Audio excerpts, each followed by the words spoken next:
Okay. Können wir jetzt loslegen? Hallo und herzlich willkommen auf unserem Kanal. Herzlich willkommen an einem spektakulären Lost Place bei Alcudia. Ein paar Infos hat der liebe Bengt für uns. Hallo Bengt. Hi Lina. Hi. Ja, wir sind hier am Es Foguero. Das ist ein Showpalast, der 1989 eingeweiht wurde. Wahnsinn, oder? Ja, Guckt ein es euch an. Riesending. Für bis zu 2000 Menschen, die hier sich spektakuläre Shows anschauen konnten. Schon einiges. Genau, mit Definitiv. pompösen Sachen wie weißen Pferden und Prominenz, ne? Spanischer Prominenz. Also die Eröffnung war, glaube ich, mit Julio Iglesias. Okay. Ja, also ist ja, also Ja, Superstar. war mal ein Name, ne? Auf jeden Definitiv. Fall. Und das hätte auch richtig mal was werden können. Ne? Das Problem war nur, die wollten hier richtig Geld verdienen. Ja? Und die haben die Karten hier verkauft für 15.000 Peseten, Wahnsinn. was heute 90 Euro entspricht und ein Wahnsinnsgeld war. Das konnte sich kaum jemand leisten. Also- Und so blieb das also nicht lange hier offen. 3 Jahre später, schon 1992, ist es dann endgültig geschlossen worden, was Okidoki. natürlich sehr schade ist. Und seitdem dümpelt das vor sich hin und ist halt ungenutzt, verfällt das hier. Ja, ne? ein Genau. Schauplatz für viel Graffiti, Malerei und Künstler geworden. Nicht nur das, leider grausamerweise hat sich hier vor fast 14 Jahren Genau, 2010. ein Mord ereignet. Bengt, hast du dazu irgendwelche Informationen oder weißt du da Es mehr kursieren einige Geschichten, wobei die letzte am plausibelsten ist und ist auch die aktuellste von 2020. Demnach soll es so gewesen sein, dass 2010 hier ein Obdachloser, also hier Okay. wohnen einige Obdachlose, die mit Erlaubnis des Eigentümers Genau, richtig. Die hier haben auch sich die wohnen Erlaubnis, dürfen. eingeholt, Genau, ja. dass ein Obdachloser, ein 51-Jähriger von seiner Ex-Freundin, die auch obdachlos war, hier erschlagen wurde. Ne? Und, Wahnsinn, das muss man sich mal vorstellen. die hat wohl oder? selbst dann die Polizei auch noch geholt. Man sagte wohl, man hat versucht, das irgendwie als Unfall aussehen zu lassen. Aber die ist dann auch verhaftet worden und ja, also tragische Sache. Traurig, Genau. definitiv. Natürlich werden wir diesen Ort auch gleich besuchen, definitiv. Wir wissen auch ganz genau, wo der Tatort Genau. war. Genau. Es gibt unter anderem von dem Bruder auch ein Graffiti, das hat er dort hinterlassen. Das werden wir versuchen zu finden, auch suchen, ja, genau. auf jeden Fall. Und wir haben am Anfang 2 der Bewohner schon privat persönlich kennenlernen dürfen. Ja. Und wenn wir nachher mit allem durch sind, werden wir uns auf jeden Fall auf ein Pläuschchen mit den beiden treffen. Und die werden uns hoffentlich noch einiges mehr zu diesem Lost Place erzählen können. Warum, wieso, weshalb. Vielleicht haben sie auch Informationen zu dem Mord, vielleicht waren sie dabei, vielleicht kannten sie sich. Wer weiß. Das wird uns alles der Oma aus dem Definitiv. Senegal erzählen. Genau, ne? der Den Oma haben wir aus dem kennengelernt. Senegal. Genau. Jetzt aber gehen wir mit euch da rein und es wird dunkel. Bis nachher. Kommt mit. Ciao.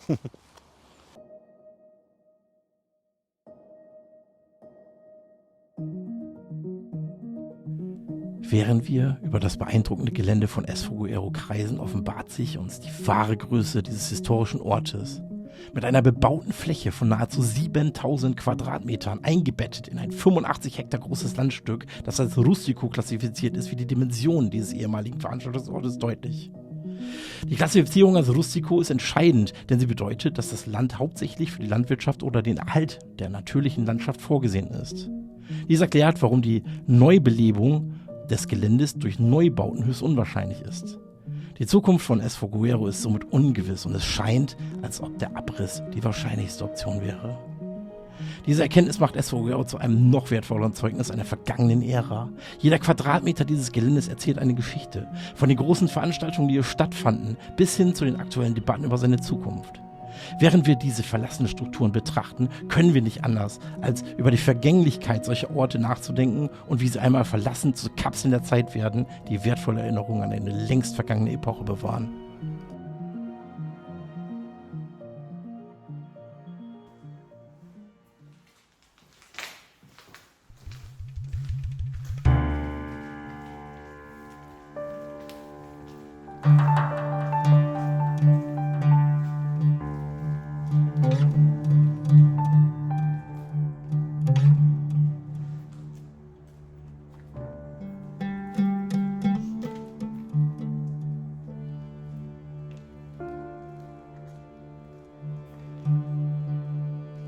Willkommen im Es Foguero, ein Lost Place, der nicht nur durch seine Geschichte, sondern auch durch seine einzigartige Architektur fasziniert. Dieser ehemalige Veranstaltungsort birgt in sich ein Netzwerk aus labyrinthartigen Räumlichkeiten, die teilweise sogar unterirdisch liegen.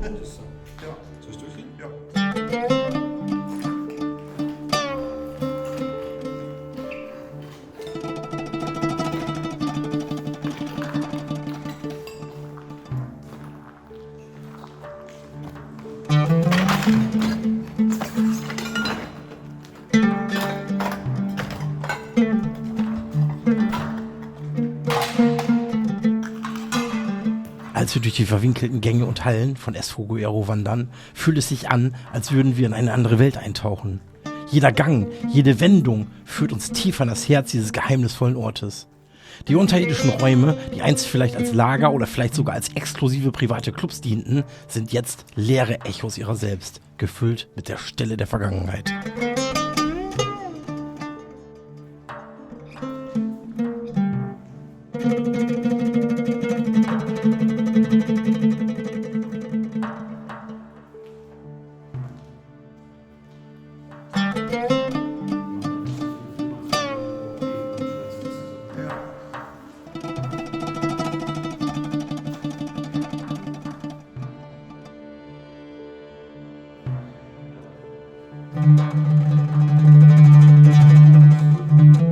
Komm wieder her, gleich.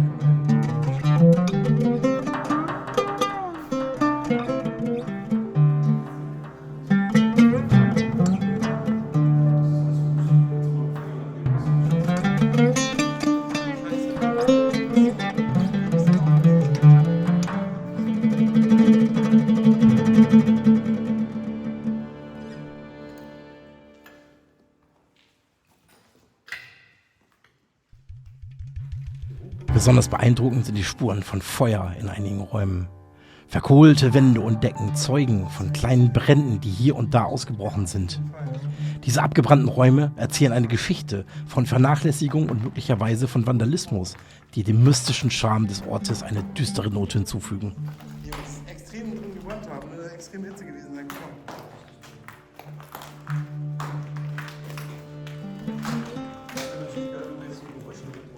Haben wir.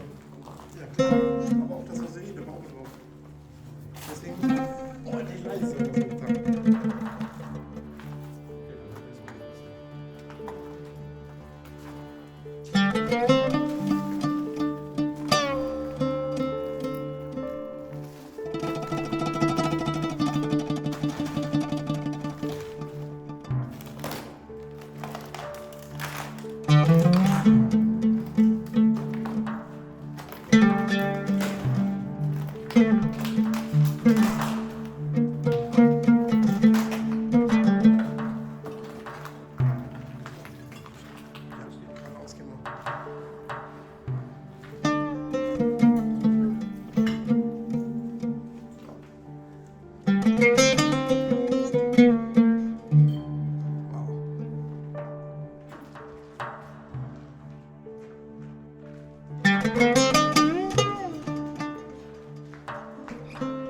Das soll mal ein Raum gewesen sein,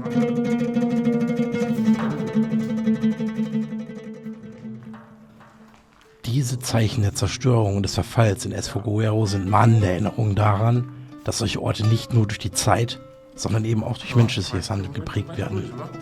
Sie zeigen uns, dass die Geschichte eines Lost Place nicht immer nur romantisch und geheimnisvoll ist, sondern auch eine dunkle Seite haben kann.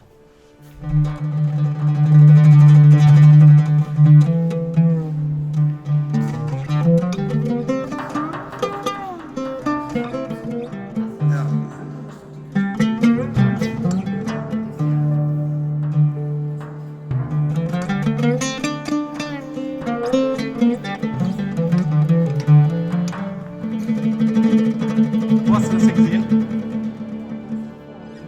Ja, cool. Gucken wir nochmal nach. Das Esfoguero ist mehr als nur ein verlassenes Gebäude. Es ist ein Labyrinth voller Geschichten, ein Ort, der die Grenzen zwischen Vergangenheit und Gegenwart verwischt. Jeder Schritt, den wir hier unten machen, führt uns weiter in das Mysterium dieses faszinierenden Lost Place.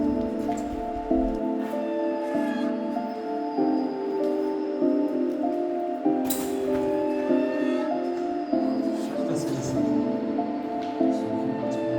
ja, Kühlraum oder vielleicht sogar ein mega flaches Nägel. Aufpassen.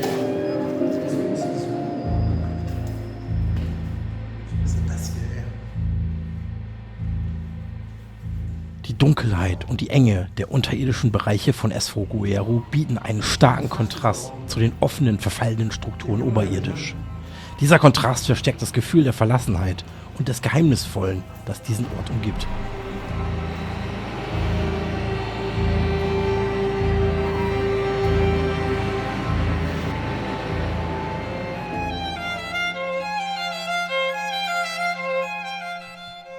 Der Todesfall von Agustín González Martínez im Jahr 2010 im Esfoguero Alcudia Palace ist ein komplexer und tragischer Fall. González, ein 61-jähriger Obdachloser aus Galicien, lebte in dem verlassenen Show Palace Esfoguero in Port Alcudia zusammen mit anderen Obdachlosen. Sein Körper wurde in der Nacht des 16. Juni entdeckt, am Fuß einer Treppe mit einem schweren Schlag auf den Kopf. Anfänglich wurde angenommen, dass sein Tod ein Unfall war, aber eine Autopsie zeigte, dass er durch einen Schlag mit einem stumpfen Gegenstand ermordet wurde. Es gab keine Anzeichen für andere Verletzungen im Körper, die man bei einem Sturz von einer Treppe erwarten würde.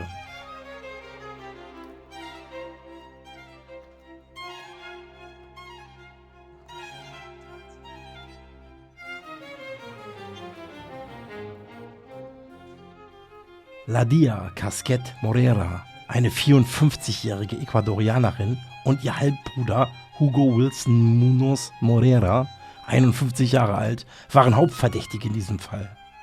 Ladia war zuvor in einer Beziehung mit González gewesen, die schlecht endete. Es gab eine bedeutende Auseinandersetzung in Bezug auf Ladias jüngere Tochter, die zum Bruch der Beziehung führte. Obwohl Ladia behauptete, dass ihre Beziehung zu González sich im Laufe der Zeit verbessert hatte und sie ohne Probleme in derselben verlassenen Umgebung lebten, war die Guardia Civil skeptisch.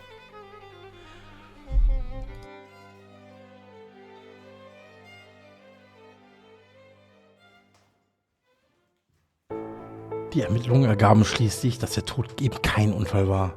Der forensische Bericht zeigte, dass González von einem stumpfen Gegenstand am Kopf getroffen wurde, was zu einer Fraktur des Schläfenknochens und einer internen Blutung führte, die letztlich seinen Tod verursachte. Ladia Casquet Morera, Hugo Wilson Munoz Morera und ein weiterer Verdächtiger, Ivan Richard, ein 46-jähriger Kolumbianer, wurden festgenommen. Ivan wurde beschuldigt, den Mord vertuscht zu haben. Die Ermittler glaubten, dass der Mord auf eine banale Auseinandersetzung zurückzuführen war.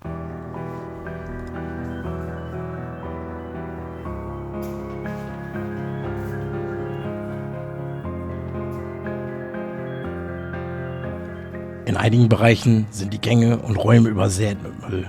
Ein trauriges Zeichen der Missachtung und Vernachlässigung, die dieser Ort in den letzten Jahren erfahren hat. Leere Flaschen, zerrissene Verpackungen und andere Abfälle liegen verstreut. Ein Kontrast zu den verblassten Erinnerungen an die glorreichen Tage von Esfoguero.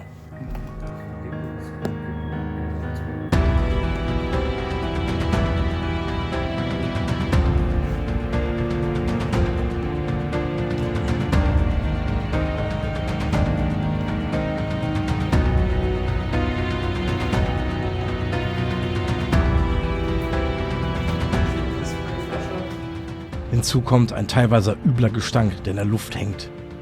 In einigen Ecken scheint es besonders intensiv, möglicherweise ein Zeichen dafür, dass diese Bereiche als Unterschlupf oder als unerlaubte Mülldeponie genutzt wurden. Dieser Geruch vermischt sich mit der kühlen, feuchten Luft der unterirdischen Gänge und schafft eine Atmosphäre, die sowohl faszinierend als auch abstoßend ist.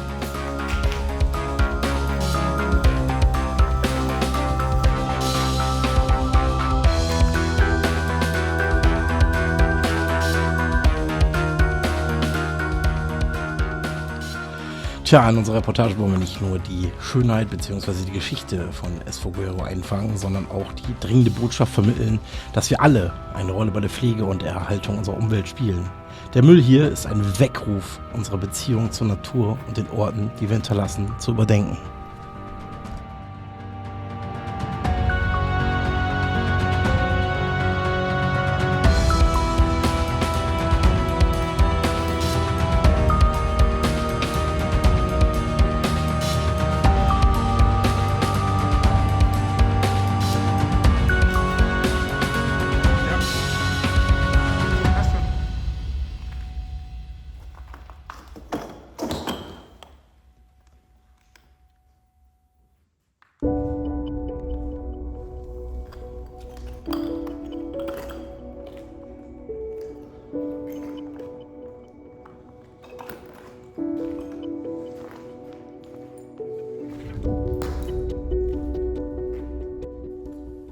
Die Anhäufung solcher Abfälle erzeugt nicht nur ein Bild von Verwahrlosung, sondern spricht auch von der tiefen Missachtung der Umwelt und des Ortes selbst. Die alten Matratzen durchtränkt mit der Geschichte vergangener Tage und die Kleidungsstücke, die einst Wärme und Schutz boten, sind jetzt zum Symbol des Ekels und der Gleichgültigkeit geworden.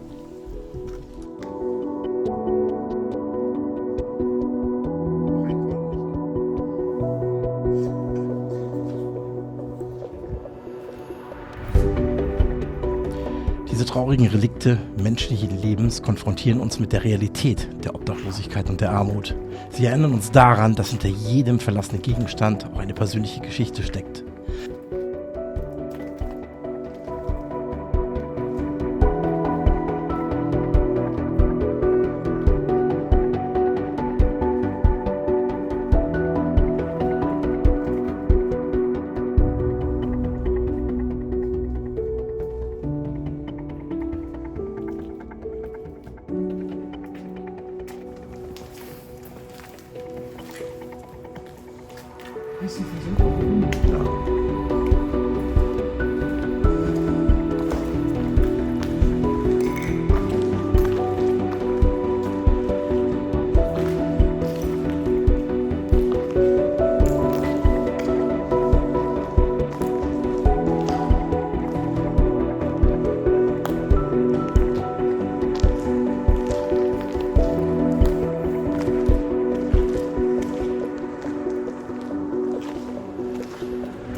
Eines der faszinierendsten technischen Merkmale ist zweifellos die mechanische Bühne, einst das Herzstück vieler Veranstaltungen und Aufführungen.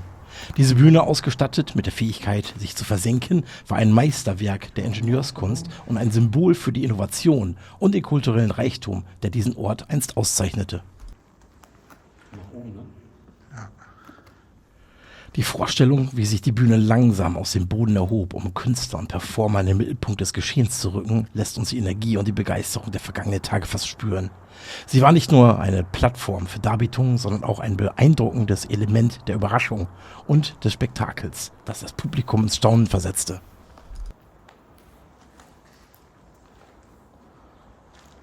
Wow.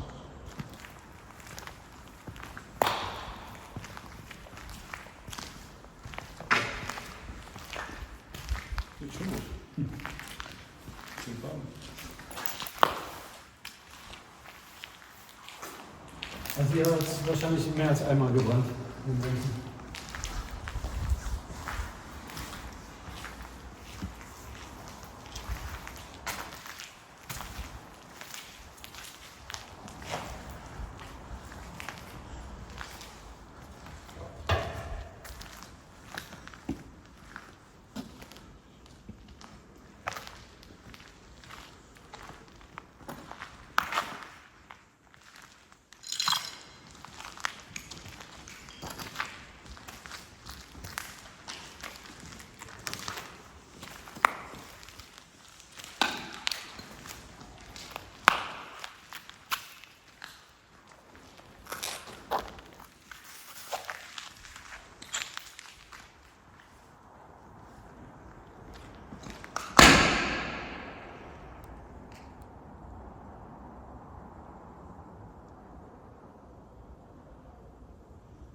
Mhm.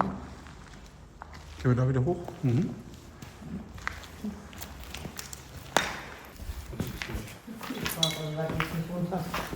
Ciao.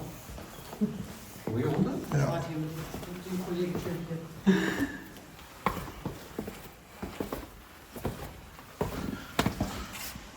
Wow.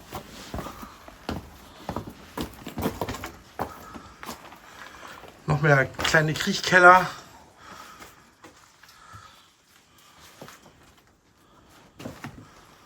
Wasserversorgung, ne?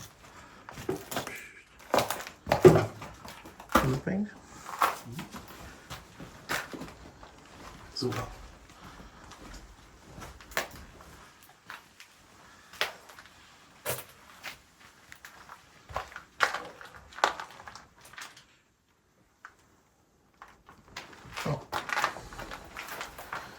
Vorsichtig. Kopf vor dir, direkt vor dir. Ja. Ja, über 30 Jahre. Ne? Die Wände dieser unterirdischen Labyrinthe erzählen uns Geschichten von vergangenen Nächten, von Musik und Tanz, von Gelächter und Gesprächen. Jetzt sind sie stumm, hinterlassen nur unsere Schritte als Echo in der Dunkelheit. Felsen? Es ist fast so, als könnten wir die Energie spüren, die einst diese Räume erfüllte. Eine Energie, die jetzt nur noch in unserer Vorstellung existiert.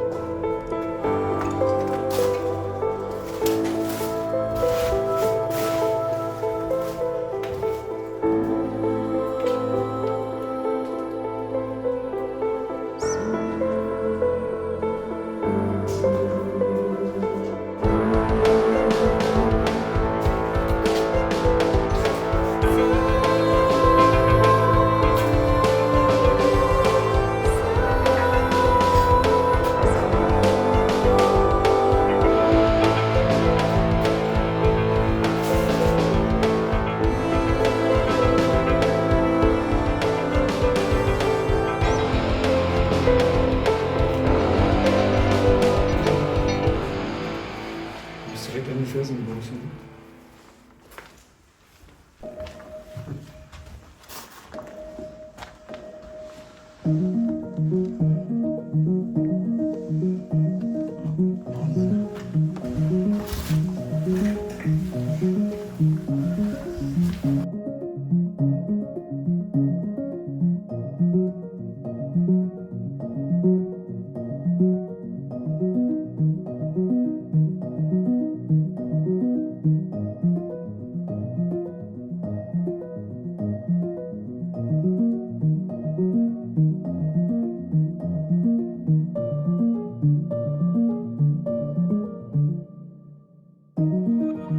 Während unserer Erkundung stoßen wir auf ein weiteres, sehr beunruhigendes Merkmal dieses Lost Place. Tiefe, unübersichtliche Löcher im Boden, die eine ständige Gefahr darstellen. Diese Löcher sind nicht nur schwer zu erkennen, sondern auch äußerst gefährlich. Sie sind ein direktes Ergebnis der maroden Struktur des Fundaments. Ein Zeichen dafür, wie der Zahn der Zeit an diesem so einst stolzen Bauwerk genagt hat.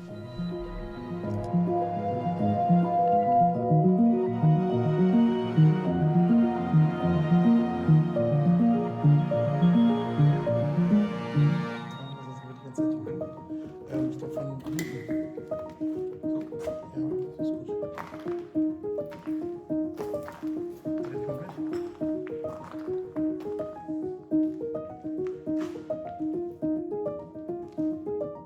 Ja, das ist gut. Ich komm mit.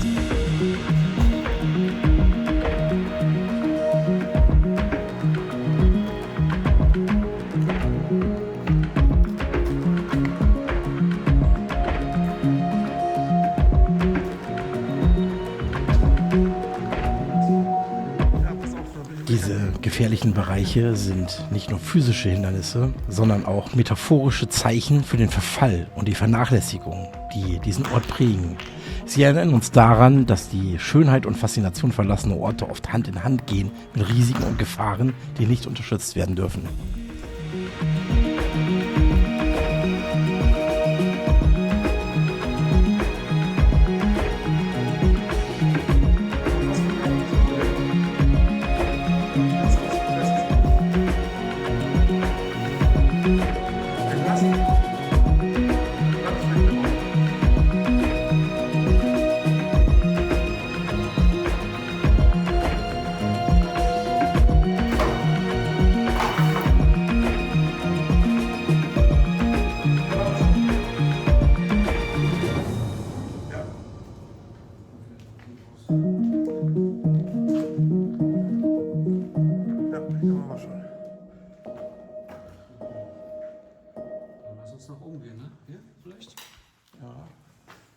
Sind wir auch hergekommen? Genau, hier sind wir hergekommen. Ja, da müssen wir jetzt noch nicht. Ja.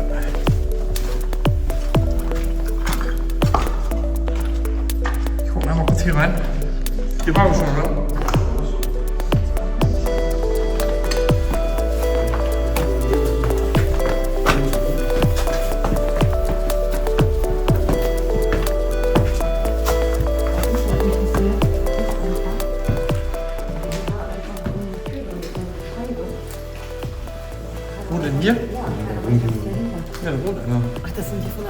Monate wahrscheinlich, ne? Und auf jeden Fall.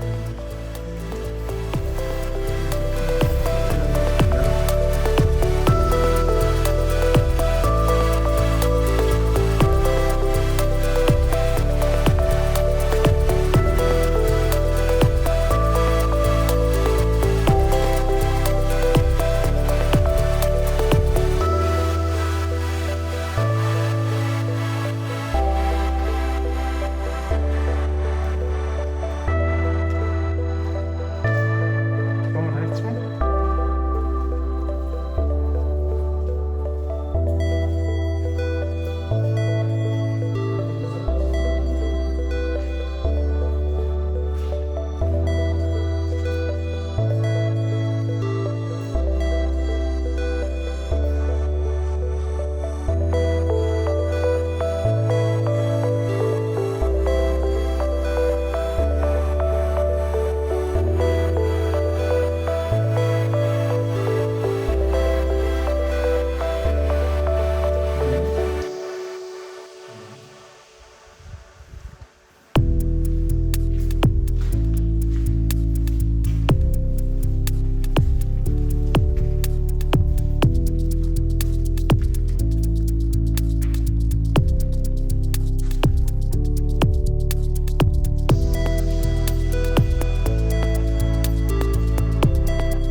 Während wir uns weiter durch die verwinkelten Gänge und offenen Räume bewegen, offenbart sich uns eine weitere faszinierende Ebene dieses Ortes.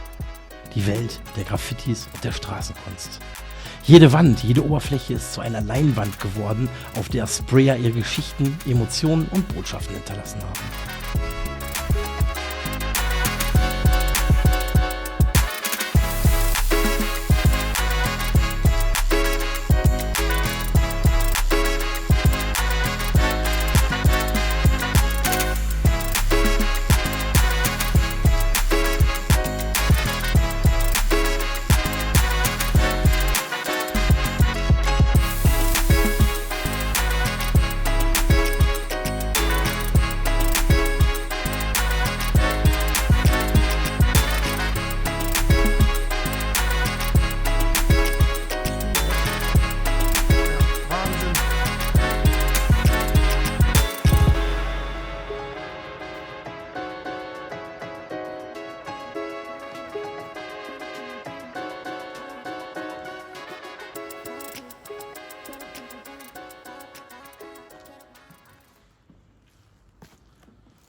Was ein Gerät hier, ne? Wahnsinn.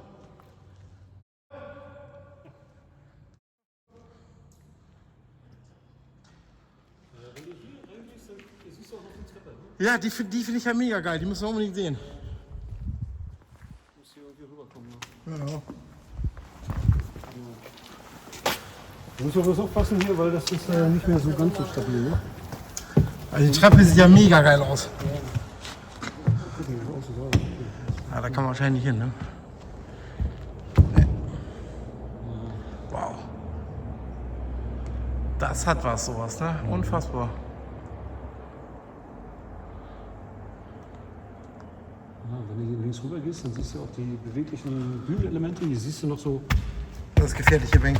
Ja, das ist morsch, ne? Das ist alles morsch. Da die Tore kannst du aufmachen da hinten. Hm? Ja. Und dann, wie gesagt, da ist die runde Bühne, ne, die absenkbar ist. Ja. Wo wir unten das Fundament gesehen haben. Ich will hier nochmal hoch so ein bisschen. Ja, Wahnsinn. Das sieht natürlich super aus mit der Treppe da, ne? Wow. Fett, ne? Ja. Auf jeden Fall. Cool, cool. Ja, gehen wir zurück.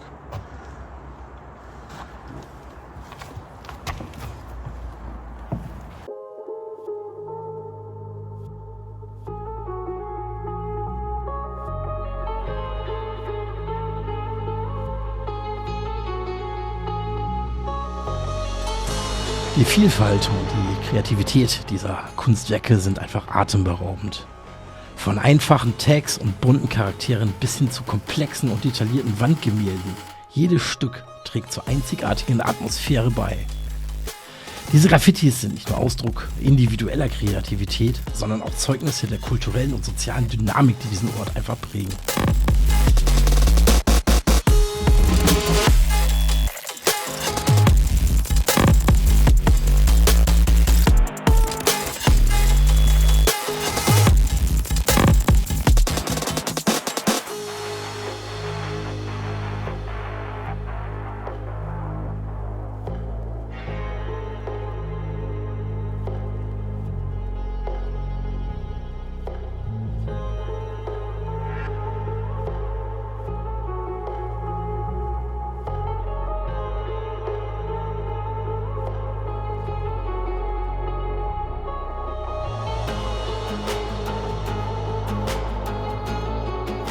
Es scheint so, nein, es ist, als ob Künstler versucht hätten, dem Verfall und der Vergessenheit etwas entgegenzusetzen, indem sie dem Ort neues Leben und Farbe einhauchen.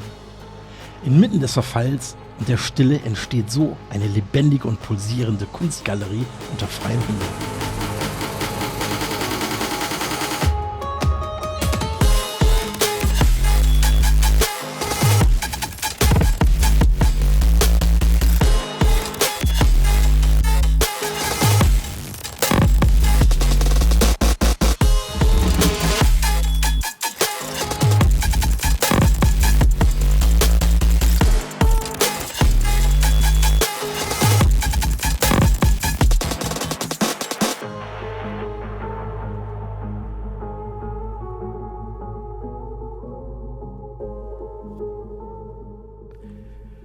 Einige der Werke sind provokativ, andere nachdenklich, wieder andere einfach nur schön. Sie alle zusammen schaffen ein Kaleidoskop an Eindrücken, das den Betrachter in seinen Bann zieht.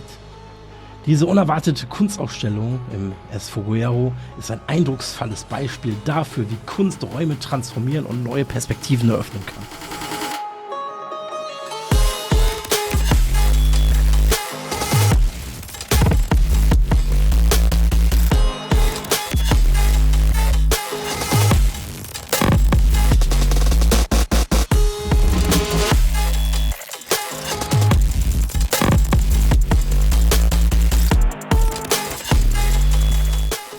Für uns als kleine Filmemacher ist diese visuelle Vielfalt natürlich ein unfassbares Geschenk. Jedes Bild, jede Farbe erzählt eine eigene Geschichte und fügt unserer Reportage eine weitere Dimension hinzu. Die Graffitis sind nicht nur Dekoration, sie sind ein integraler Bestandteil des Charakters dieses Ortes und ein lebendiges Zeugnis der Menschen, die hier waren und ihre Spuren hinterlassen haben.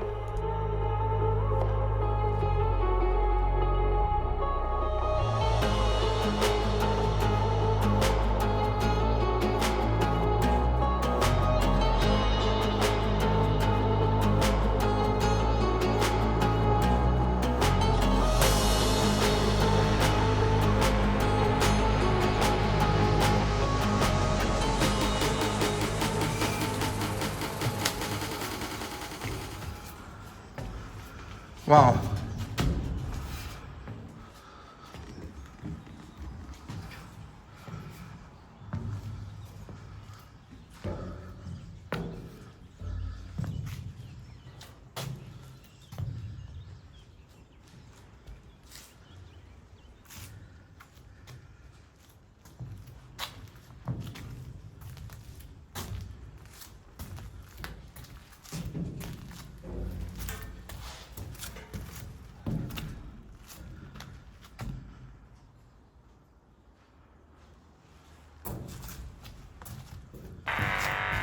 Jetzt hier schon zu wackeln, ne?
Ich Die Powerbank mitzunehmen, ne? Das Ja, finde es ich ist eigentlich halt so wild.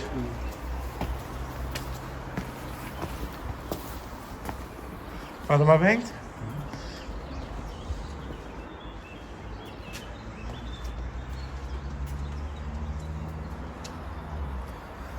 Jo. Gehst du vor? Ja, warte.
Schritt für Schritt nähern wir uns einem der Höhepunkte unserer Erkundung, den bevorstehenden Interviews mit den Menschen, die diesen Lost Place ihr Zuhause nennen. Jeder Schritt, den wir auf diesem bröckelnden Untergrund machen, bringt uns näher an die Geschichten, die hinter diesen verfallenen Mauern verborgen liegen.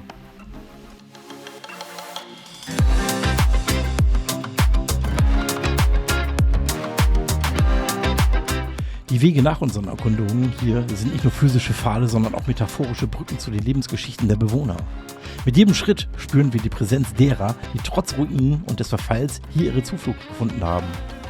Ihre Erzählungen sind es, die diesem Ort eine Stimme geben, die sonst in der Stille des Verfalls verloren gehen würde.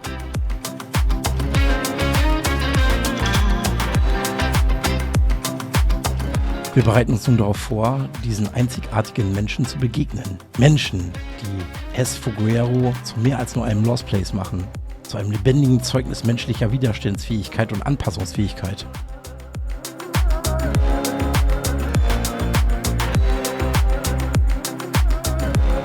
Die bevorstehenden Interviews versprechen, ein tiefgreifendes Erlebnis zu werden, das uns Einblicke in das Leben unter extremen Bedingungen gewährt.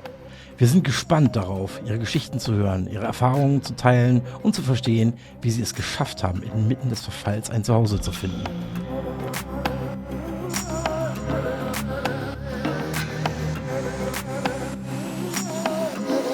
Begleitet uns gern weiter, während wir uns diesen bemerkenswerten Bewohnern von Es Fogueiro nähern, deren Geschichten bald das Herzstück unserer Reportage bilden werden.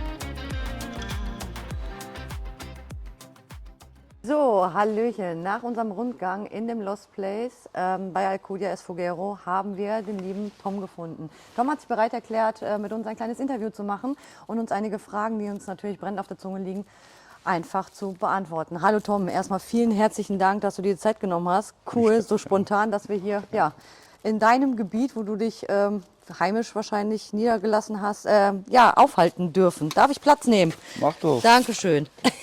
Halt, warte. Setz dich darauf. Ach, du bist ja lieb. Dankeschön. Besser. Dankeschön. Ja, cool. Tom, zu deiner Geschichte. Was uns natürlich irgendwie wahrscheinlich brennend interessiert. Wie kommt man es dazu, sich hier sein Schlafgemach, sein Häuschen zu erbauen, sich häuslich einzurichten? Was war? Naja, ich war in der Gastronomie beschäftigt. Versuch's mal zusammenzufassen. Ich war in der Gastronomie beschäftigt.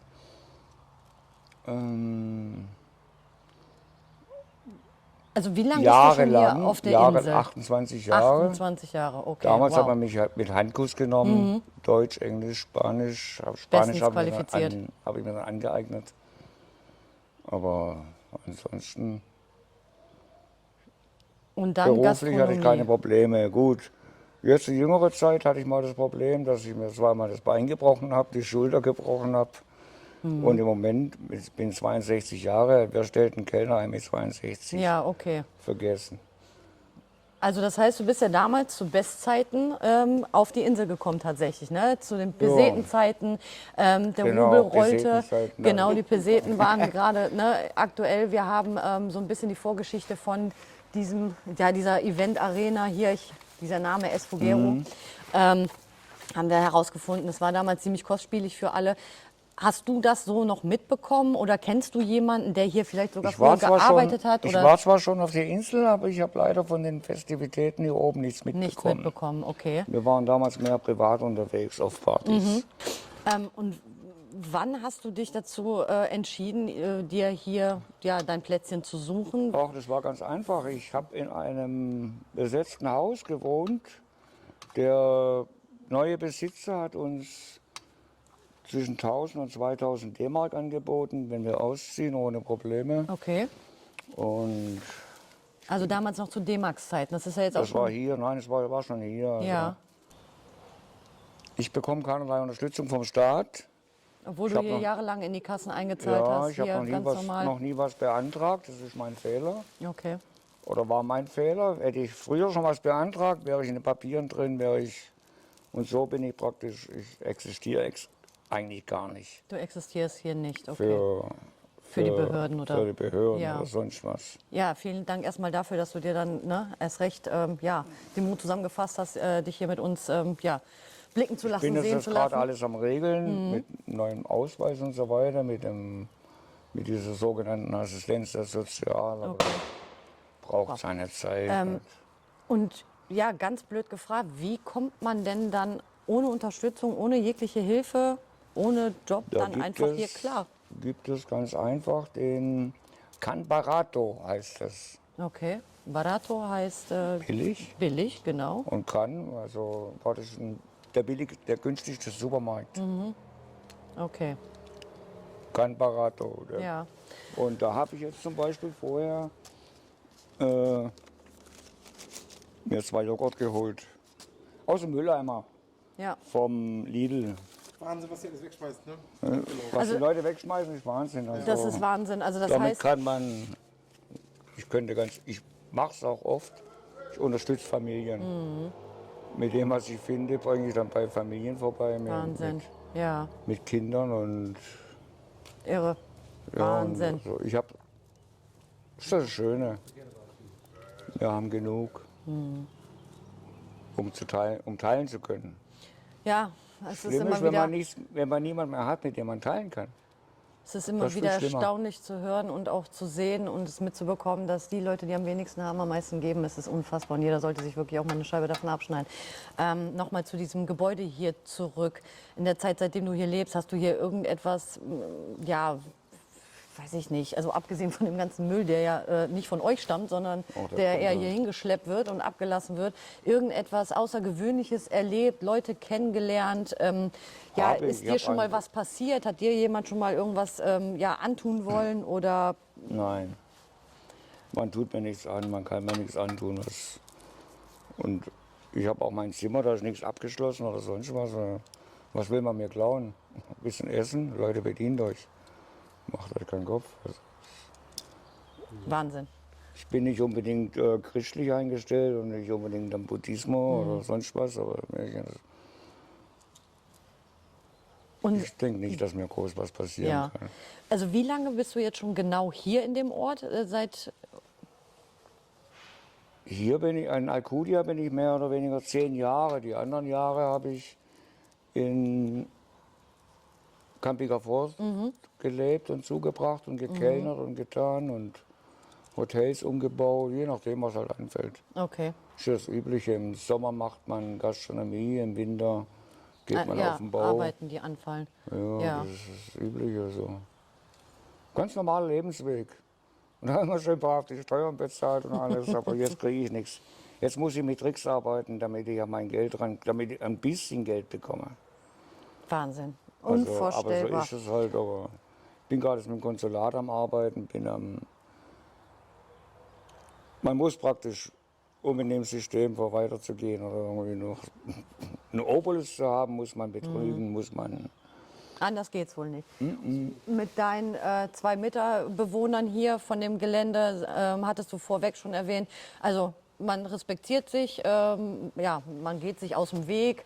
Ich weiß nicht, wenn man alleine ist, kann ich mir vorstellen, man sehnt sich ja auch irgendwie dann nach Gesprächen oder Unterhaltung. Ist das da überhaupt nicht so der Fall? Oder trefft ihr euch hier schon mal gemeinsam? Habt ihr irgendwelche Ja, ja, ich Gemeinsamkeiten? Ich habe noch Freunde, meine Mutter ist leider letztes Jahr verstorben, aber ich habe sonst noch Freunde und Kollegen und Also bist du auch Wir einfach sind- verdammt viel unterwegs, ne? Und kommst dann irgendwann ich bin heim. jeden Und Tag unterwegs und komme nachmittags nach Hause und ja, also tatsächlich Ja, doch schauen. ein ganz normaler Alltag, wie wir es alle kennen, ne? Und das darf man, also das darf man sich auch. Es ist der Wahnsinn, wirklich. Also ich finde es klasse, ich sehe, du liest gerne. ich lese viel, ja. Das ist gut zu wissen. Darf man dir was vorbeibringen, wenn man in der Nähe ist? Ein Buch ist das, vielleicht. Ja, ist das erwünscht? Ein Buch ist immer gut. Ja, ein Buch, also so Thriller-mäßig oder so Kriminalgeschichten. Ja, sogar. Ja. Ich lese auch. Also, liebe Community, falls irgendjemand hier oben in der Nähe ist und den lieben Tom besucht, bitte denkt an ein schönes Buch, was ihr hier mitbringen könnt. Ohne Bedenken könnt ihr es ihm vor die Tür legen oder vielleicht trefft ihr ihn selber an. Ja, Tom, total cool für dein Gespräch. Gibt es sonst irgendwas, was dich hier irgendwie, was fasziniert dich an Alcudia, an Mallorca selber? Wie kam es damals dazu, dass du ja, Deutschland verlassen hast? Ja, vor 28 Jahren. Wenn ich überlege, ich werde 35, ich war also noch relativ jung und klein. Beweggründe, Deutschland zu verlassen, was heute muss ich ehrlich sagen, das einzig Richtige ist, was man machen kann, oder? Also egal was, wie viel man Kann ich hat, nur es drüber ist, lachen, oder? also. Es ist wirklich so. Es ist traurig, dass man drüber lachen kann. Oder Ja, eigentlich. ne? Also ich möchte in Deutschland nicht mehr leben. Ich war einmal dort, vor 10 Jahren, zur Beerdigung meiner Schwester. Und als ich mich da so umgeschaut habe, das war wirklich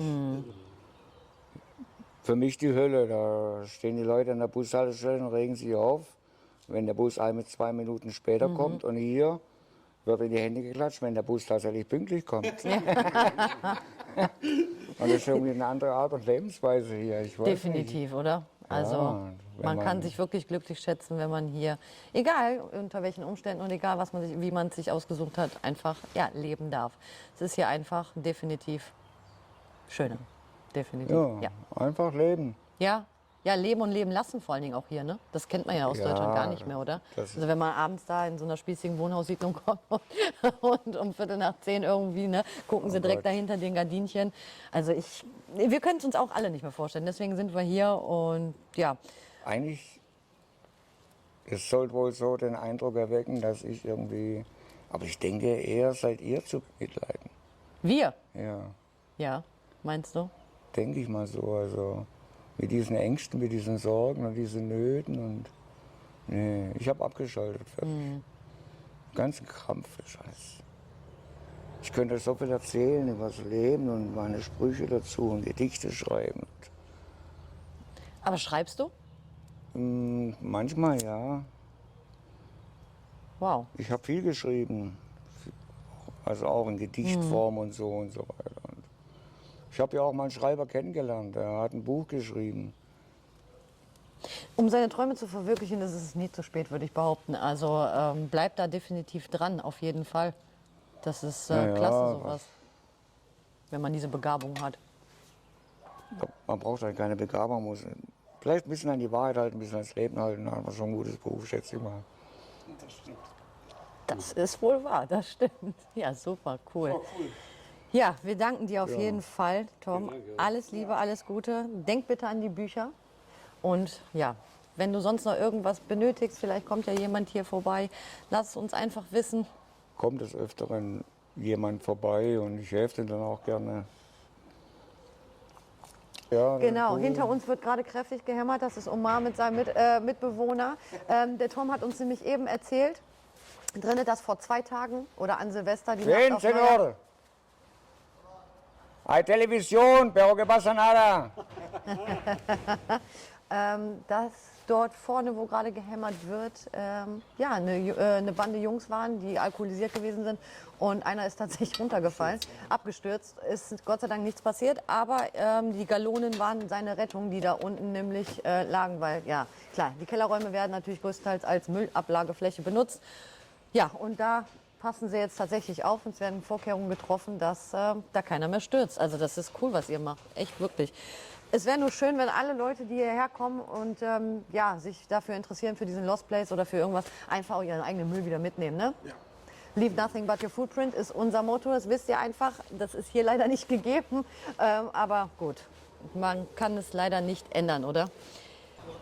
Man kann viel machen auf der Welt, aber Den Brunnen möchtest du uns noch zeigen, das Freund finden wir auf von mir, ein jeden Fall Jugendfreund, hat mal interessant. zu mir gesagt, es gibt nichts Gutes, außer man tut es.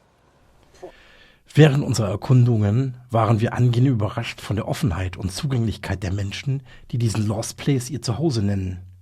Trotz der Herausforderungen und der Abgeschiedenheit ihres Alltags zeigten sich die hier lebenden Obdachlosen erstaunlich aufgeschlossen gegenüber unserem Team.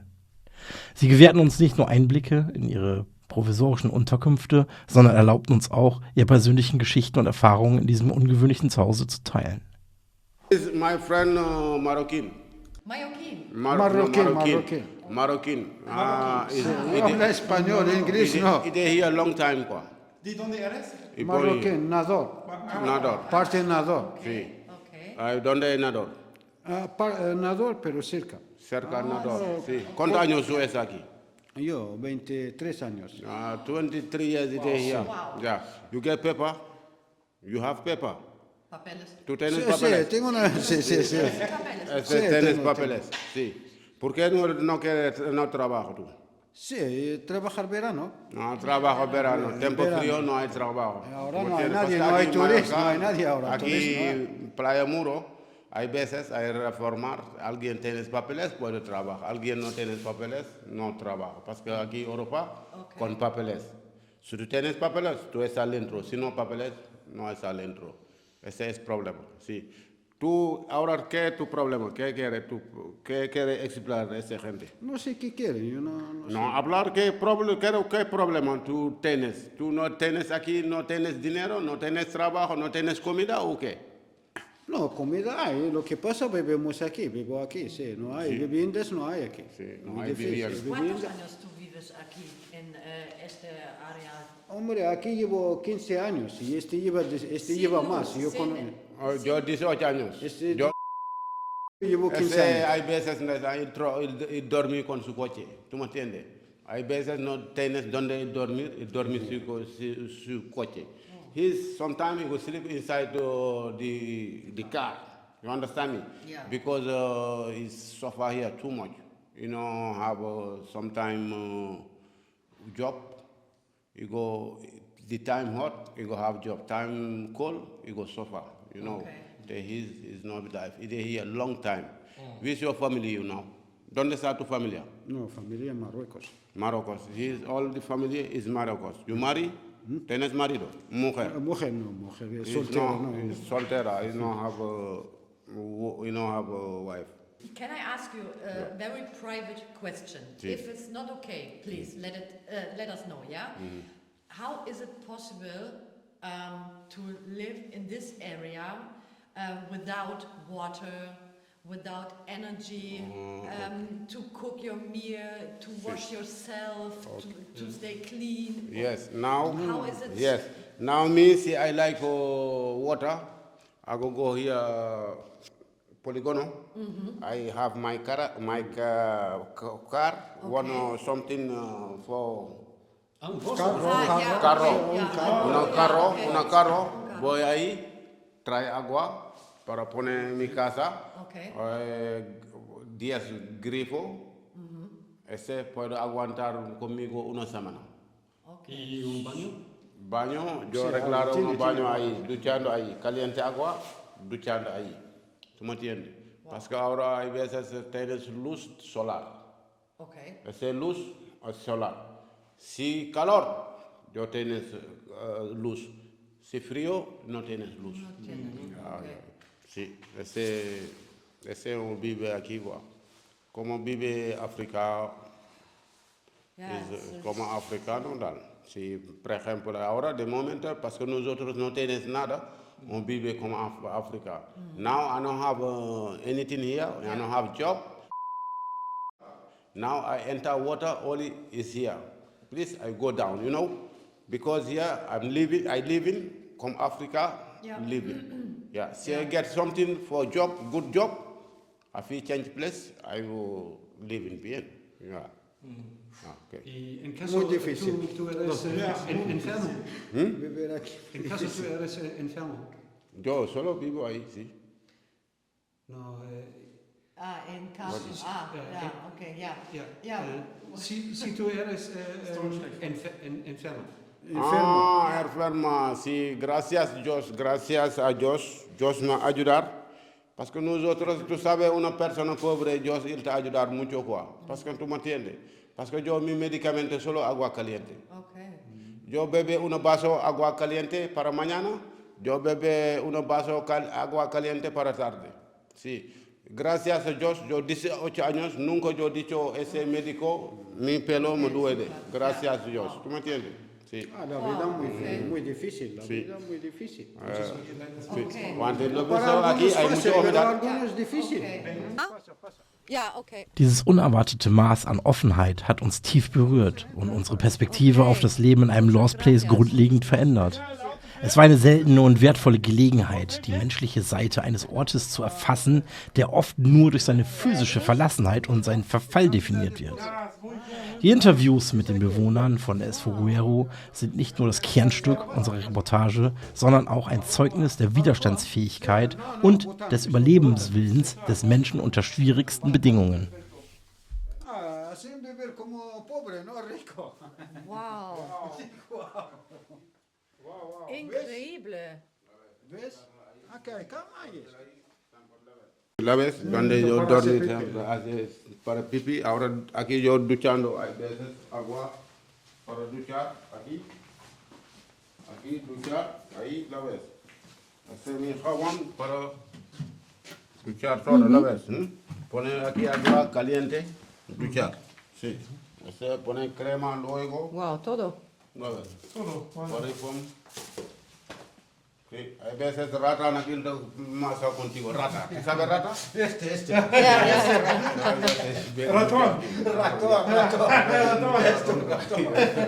Vive con mucho ratón también. Hay veces también serpiente. Un día yo contra una serpiente aquí pequeño antes. Licht einmal noch mal kurz, Bengt. Una serpiente aquí.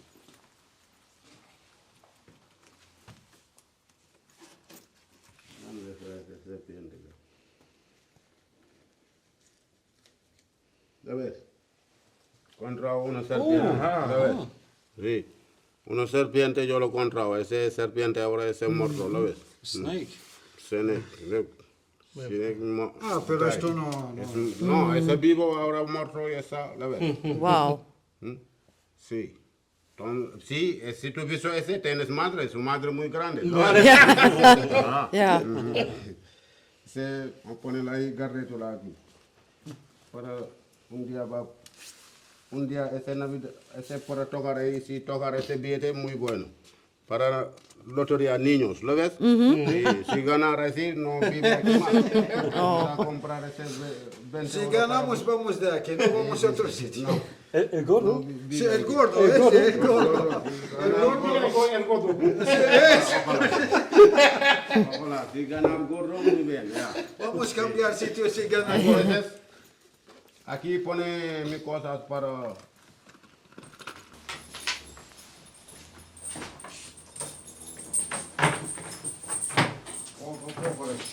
Wow. Guck mal, Ingwer, alles da. Öl, Gewürze. Yeah, nice. look here. Pan, look, this pan you eat, you look. Pan, no vino. No, tomate. Taste. Tee. Ah, Try this. only Tee. You look. Aqui, no vacío.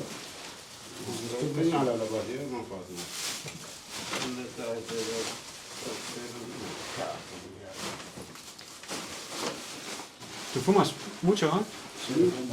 Und it's a On pone el té, c'est champagne. Yeah, du thé, typical Tee. drink. Tee. Okay. Thé, yeah, sí. Unsere Begegnung mit den Bewohnern von Esfoguero war eine der eindrucksvollsten Erfahrungen während unserer gesamten Reportage. Ihre Bereitschaft, uns in ihre Welt einzuladen, war etwas, das wir in einem solchen Umfeld nicht erwartet hatten. Jedes Interview mit ihnen war nicht nur ein Gespräch, sondern eine Lektion in Demut und Menschlichkeit. In den Augen von Tom, Omar und seinem marokkanischen Mitbewohner sahen wir nicht nur die Spuren eines harten Lebens, sondern auch den Funken von Hoffnung und Stärke. Ihre Geschichten sind ein lebendiges Mosaik des Lebens in Esfoguero, geprägt von Verlust und Überleben, aber auch von unerwarteter Freude und Gemeinschaft. Diese Begegnungen haben uns tief bewegt und uns eine neue Perspektive auf die Bedeutung und den Wert solcher Orte gegeben. Sie haben uns außerdem gelehrt, dass auch hinter jeder verfallenen Fassade eben eine menschliche Geschichte steckt, die darauf wartet, gehört zu werden. Die Stimmen und Erzählungen der Bewohner von Esfoguero werden ein zentraler und unvergesslicher Teil unserer Reportage sein, die euch hoffentlich ebenso berühren wird wie uns. Bevor wir uns nun von dieser unfassbar faszinierenden Welt aus dem Esfoguero verabschieden, haben wir noch eine besondere Überraschung für euch. Bleibt noch etwas dran, denn im Anschluss an unsere Reportage zeigen wir euch exklusive Outtakes unserer Dreharbeiten. Ihr werdet sehen, dass nicht immer alles nach Plan läuft und dass auch hinter unseren Kulissen oft viel Gelächter und unerwartete Momente stattfinden. Was hast du Schönes zu uns zu erzählen? Ja, das ist Esfoguero. Können wir das Können wir noch mal noch mal machen? Oh, Alter, Hallo und herzlich willkommen zu... Wir sind hier beim Esfuego, umgerechnet Schau mal, das nervt mich, aber was machen die da? Machen die? am Veranstaltungsort Esfuego. Lina, wir sind hier am Esfoguero bei Alcudia. Esfoguero, Ja, ja. ganz schwieriges Wort. Schwieriges Wort, braucht kein Mensch. Esfoguero, genau. Weißen Pferden und allem Trara. Also ein Pipapo. Man sieht Genau. hier sollen irgendwie, was waren das? Ja, Was wollen wir noch mal war der anfangen? Grund? Ja. Esfoguero. Wir sind am Esfoguero. Esfoguero. Esfoguero. Ja, wegen dem UE, ne? Ja, genau. Und dann als Deutscher sagst du, du musst dir jetzt die Zunge brechen. Stimmt ja gar nicht. Esfoguero. Esfoguero. Was geht? Viele sagen auch, das ist Diskothek oder sonst was alles. Das ist eigentlich Schwachsinn. Wie sagt man das eigentlich? Event. Showpalast. Showpalast. Ist noch Showpalast. besser. Ja. Showpalast.